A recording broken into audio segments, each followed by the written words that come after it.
Bueno, están ocurriendo cosas muy interesantes, para decirlo de una manera neutra, preocupantes podrían decir otros, en materia internacional. Bueno, en lo que engloba al devenir de la humanidad y a los grandes desafíos de nuestro tiempo. Obviamente, lo que hace el presidente de la principal o de una de las principales potencias del mundo es relevante no solo para su país, sino también para nosotros. Queremos analizar algunas de las últimas controversias o medidas que se han anunciado, y para ello saludamos a la doctora en Ciencias Políticas y Sociales y académica del Centro de Estudios Europeos de la Universidad de Concepción, Paulina Astroza. ¿Cómo estás, Paulina? Muy buenos días, como siempre. Gracias por tu gentileza y por poder hablar de este tema. Muy buenos días, Patricio, y gracias por la llamada y por considerarme siempre en la radio Universidad de Chile. Sí, bueno, quería partir por Harvard, ¿tá? Quizás como muy breve dato previo, para que todos tengamos la información fresquita antes de hacerte la pregunta, Paulina. La Universidad de Harvard es una de las más importantes del mundo, una de las más tradicionales. Y entonces, bueno, parto por preguntarte, ¿por qué esta embestida contra Harvard, que no parte ahora con esta decisión sobre los estudiantes extranjeros, sino que viene de mucho antes? Lo que ha pasado es que el presidente Trump ha iniciado una ofensiva contra varias universidades, Harvard entre ellas, y fundamentalmente porque señala que en los momentos en los cuales ha habido manifestaciones en favor de Gaza, en contra de Israel, por lo que está ocurriendo hace ya bastante tiempo en territorio palestino, se habría producido, por un lado, violencia, y por otro lado, que se habrían cometido actos antisemitas, sobre todo porque estudiantes de origen judío o israelíes habrían sido cancelados, censurados por parte de esos grupos que protestaban. Por ejemplo, en la Universidad de Columbia fue la primera que tuvo una acampada grande, es decir, los manifestantes pro-Palestina, pro-Gaza, se instalaron en el campus, hubo un desalojo de ellos. Entonces Donald Trump lo que plantea es que las universidades no habían adoptado todas las medidas necesarias para evitar la cancelación de grupos minoritarios como son los israelíes, y por otro lado se habría producido violencia y que las universidades no habrían reaccionado. Entonces dice, tienen que hacerlo, y parte por exigir que se cambie desde programas, intervenir en el currículum, en que las universidades echaran a determinados estudiantes o que le entregaran a determinados estudiantes. Y la primera de ellas, que aceptó condiciones para que no le quitaran la subvención que le da el gobierno federal a estas universidades, fue la Universidad de Columbia. Entonces hubo una crítica bastante grande por parte del mundo académico, porque Columbia, aparte de ceder inmediatamente, Donald Trump igual adoptó medidas en contra de esta universidad.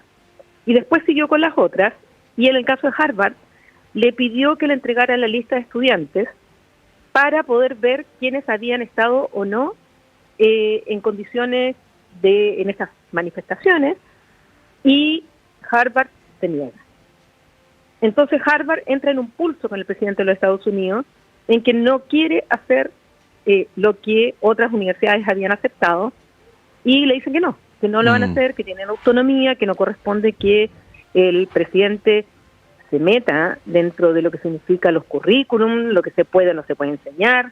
Y ahí ya el presidente, en primer lugar, le quita la subvención y los amenaza con que los va a dejar fuera de la exención tributaria que tienen las universidades, es decir, que no pagan impuestos, por la labor educativa. Y ahí es donde viene ya, Harvard igual demanda, hay una primera demanda, y el presidente de los Estados Unidos sube la tensión con esta petición de que la universidad le entregue el nombre de todos los estudiantes extranjeros que tiene. Sí, ahí, Paulina. Sí. Dime. No. El tema de Gaza es súper delicado, ¿eh? No vamos a descubrir la pólvora con esto. Es delicado en todas partes del mundo, lo es en Chile. El concepto de antisemitismo, además, Es tremendo lo ocurrido con el régimen nazi durante la Segunda Guerra Mundial. No sé cómo lo ves tú, pero probablemente es la tragedia más grave de todo el siglo XX. Entonces está ahí, ¿no? Está en el imaginario colectivo. Pero también a veces eso se mezcla con el legítimo derecho a cuestionar las acciones de un Estado que en rigor es igual que todos los otros estados del mundo y que por lo tanto está sujeto a crítica también. ¿Cómo ves esto? Fundamentalmente en lo que tiene que ver con el rol de las universidades como espacios de libertad de pensamiento y de reflexión, donde entre otras cosas se nos enseña que podemos tener opiniones distintas sobre las cosas, pero respetándonos. O sea, para mí la base de la universidad, y de hecho por eso se llama universidad, es la universalidad de pensamientos, de ideas, de sentido crítico, de reflexión, y por supuesto que en ese ámbito uno puede perfectamente sostener que la libertad de cátedra, la libertad de expresión, debe ser respetada. Uno puede sancionar hechos que vayan en contra de normas, ya sea nacionales o internacionales, como por ejemplo si en un acto en el cual tú estás defendiendo una causa, estás cometiendo actos de violencia vis-a-vis de minorías. Bueno, ese es un acto que tal vez está dentro de un tipo penal y que puede ser sancionado. Pero las ideas, la reflexión, lo que tú enseñas, porque además Donald Trump no va solamente, no ataca solamente a las universidades por esta situación de Gaza.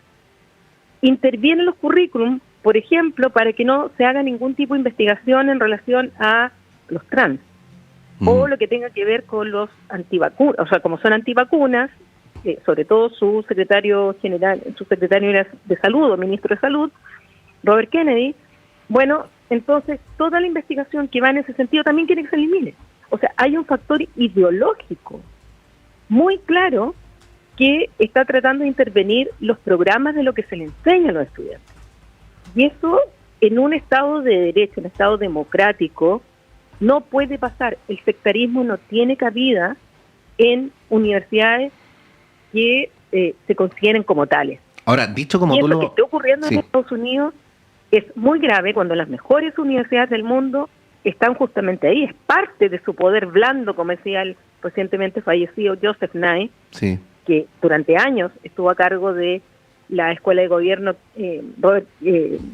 la Escuela de Gobierno Kennedy en Harvard, y es ese poder de atracción que tenía Estados Unidos que lo está perdiendo de manera muy rápida con la administración de Trump. Sí, uno podría decir, yendo más allá, Paulina, ahí obviamente, tú sabes, yo jamás pondría en tu boca algo que tú no quieres decir, además tú no lo permitirías, pero ahí para tu análisis nomás. Uno podría decir, yendo más allá, que atentar contra las universidades de excelencia es de una manera indirecta, quizás no tan indirecta, atentar contra la democracia también, porque son los lugares donde uno con propiedad, basado en la ciencia, en el conocimiento y en la libertad también, puede decirle a un determinado gobierno, mire, su política no es la más adecuada, lo que usted está diciendo no es correspondiente a la realidad. ¿Cómo ves eso en una perspectiva más general, ¿no? En la relación entre universidades y democracia? Porque este caso que estamos hablando en Estados Unidos lamentablemente no es el único que está ocurriendo en el momento que estamos viviendo. No, por supuesto que no. De hecho hay un libro muy bueno de Anne Applebaum que se llama El ocaso de la democracia y que habla mucho de lo que está pasando en Europa, fundamentalmente en Hungría, pero que se puede aplicar a muchas partes del mundo, en el cual justamente el ataque a las universidades es un ataque a las bases y a los cimientos de la propia democracia. O sea, en el caso húngaro, finalmente se cerró una universidad porque persiguieron a George Soros, que tenía universidades, la Universidad Central Europea en Hungría. O sea, finalmente fue tanta la presión por parte de Víctor Orbán y el gobierno, el cual cerraron las universidades. Entonces, una forma de debilitar la democracia, por supuesto, que es atacar a las universidades, que es donde históricamente se han dado muchas de las luchas por los derechos fundamentales en general. O sea, pensemos en todos los movimientos que partieron en universidades en Europa. Entonces, evidentemente que el atacar a una universidad, dentro de la lógica de Trump, nosotros lo podemos enmarcar dentro de lo que es el populismo nativista de derecha radical, esa ideología ataca a las élites.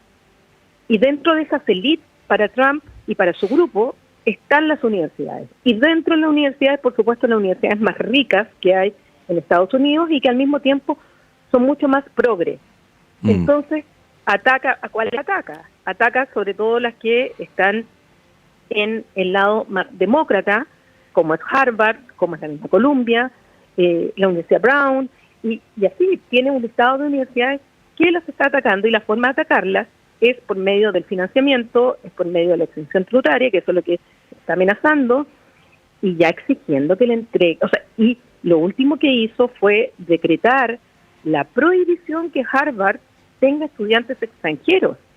Y estudiantes extranjeros no solamente que lleguen a estudiar a la universidad, sino que los actualmente en el periodo 2025 sigan ahí.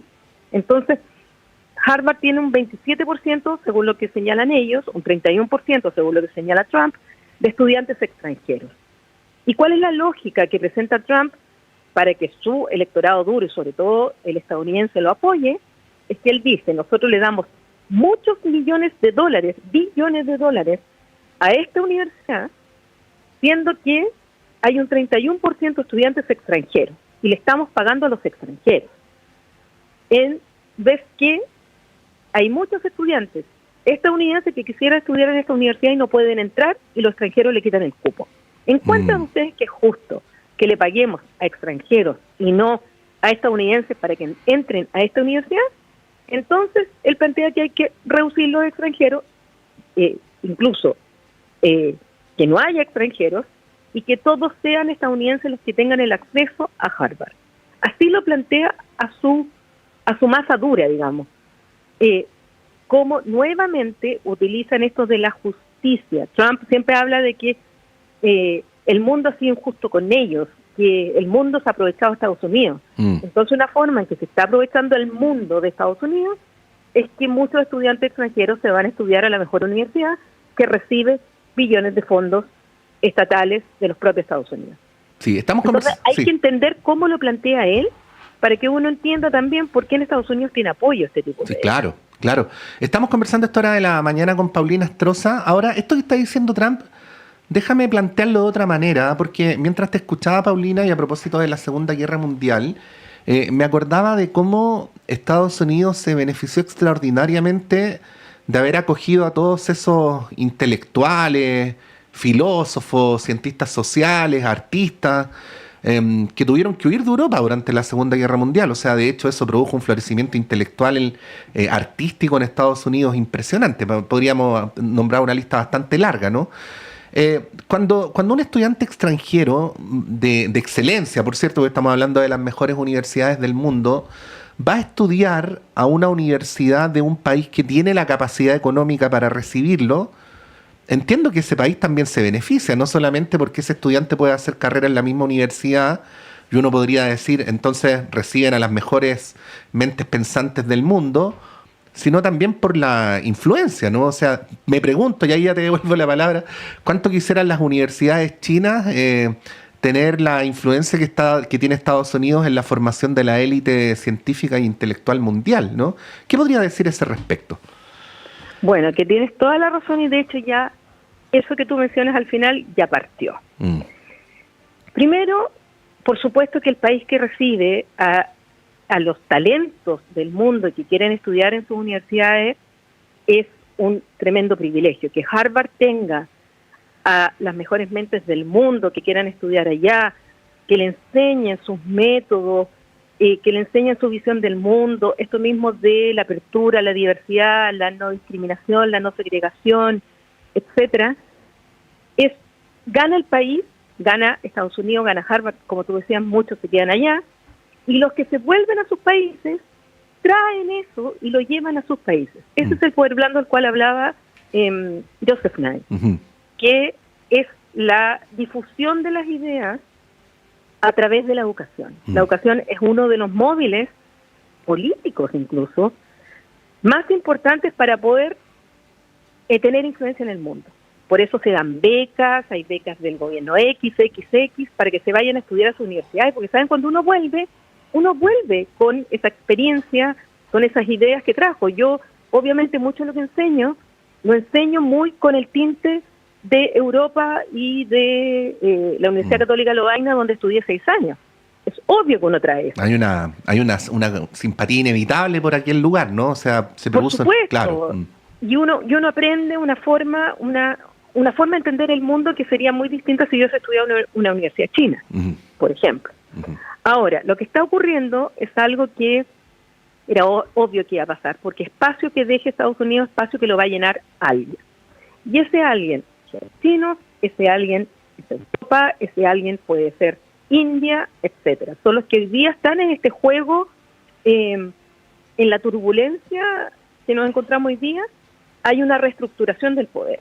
Y desde este punto de vista, lo que ha hecho Europa es explícitamente adoptar medidas y una estrategia para que los estudiantes, los científicos, los profesores, que se sientan perseguidos, que sientan miedo, porque hoy día hay miedo en Estados Unidos por parte de esta élite intelectual que está en estas universidades, para que se vayan a Europa a estudiar. Por lo tanto, sería la vuelta de lo que tú señalabas en el periodo de entreguerras y de la Segunda Guerra Mundial.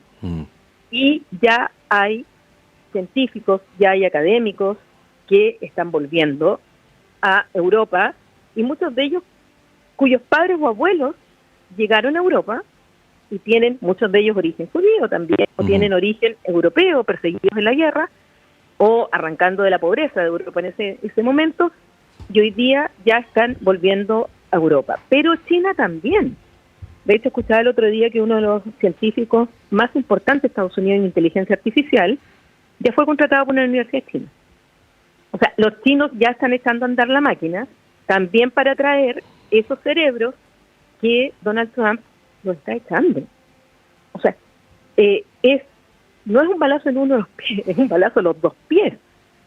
Atacar uno de los valores más grandes que tiene Estados Unidos, que son sus universidades, es su investigación, es la enseñanza que ellos han logrado también a través de que se vayan a estudiar a Estados Unidos, la beca Fulbright, por ejemplo, que sencillamente el presidente de Estados Unidos, por una decisión ideológica sectaria, está adoptando, que va en perjuicio absoluto de el propio Estados Unidos y el interés nacional de Estados Unidos. Y eso, así como se da en otras materias, en materia de educación, es atacar al cimiento mismo de un Estado de Derecho. Sí. Bueno, obviamente, como esta radio pertenece a una universidad, tiene una posición clara sobre el tema, pero uno hace el esfuerzo didáctico también por explicar por qué las universidades son fundamentales para el conjunto de la comunidad. Usted que nos está viendo y escuchando, aunque a lo mejor no tenga un vínculo personal, con que no esté vinculado directamente con la universidad, que no tenga hijos en la universidad, de alguna manera todos nos beneficiamos con el trabajo de los científicos y los académicos. Lo podemos ver día a día en cualquier cosa, desde tomar el teléfono celular hasta cualquier cosa que ocurra en el día. Hay algún científico en alguna universidad que nos ayudó a facilitar nuestra vida, así es que por eso es tan importante. Hemos conversado esta mañana con Paulina Astroza. Paulina, no sé si quieres agregar algo para cerrar, pero por de pronto muchas gracias por estos minutos donde hemos escuchado tu reflexión. Yo quiero hacer hincapié en que la democracia está en juego, que lo que está haciendo Donald Trump en varias materias, pero hoy día estamos hablando de universidades, y que es uno de los cimientos fundamentales de un Estado, es cuidar la democracia.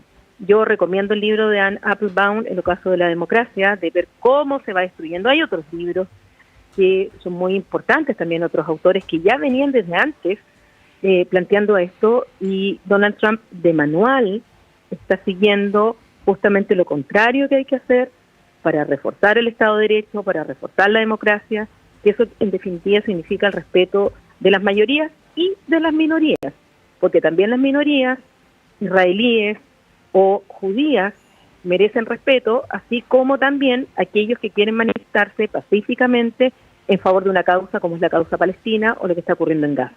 Pero eso en general. debemos cuidar las universidades, el debate académico, pero dentro de eso, la pluralidad y no hay lugar para el sectarismo en una universidad que se precie tal. Bueno, todos merecemos respeto por nuestras opiniones. En eso consiste la democracia y en eso consiste el sentido más profundo de la universidad también. Hemos conversado con Paulina Astrozas. Gracias, Paulina, un abrazo, que tengas buena semana. Gracias a ustedes también, buena semana. Ahí está la académica de la Universidad de Concepción, Paulina Astrozas, ayudándonos a entender esta embestida de Donald Trump contra Harvard en última instancia, pero en general contra las universidades de excelencia en Estados Unidos. Bueno, hemos tratado de explicar también por qué esto, aunque parezca lejano, tiene mucho que ver con nosotras y nosotros. 8:33, breve alto, y a la vuelta continuamos con las conversaciones en esta primera edición de Radio Análisis.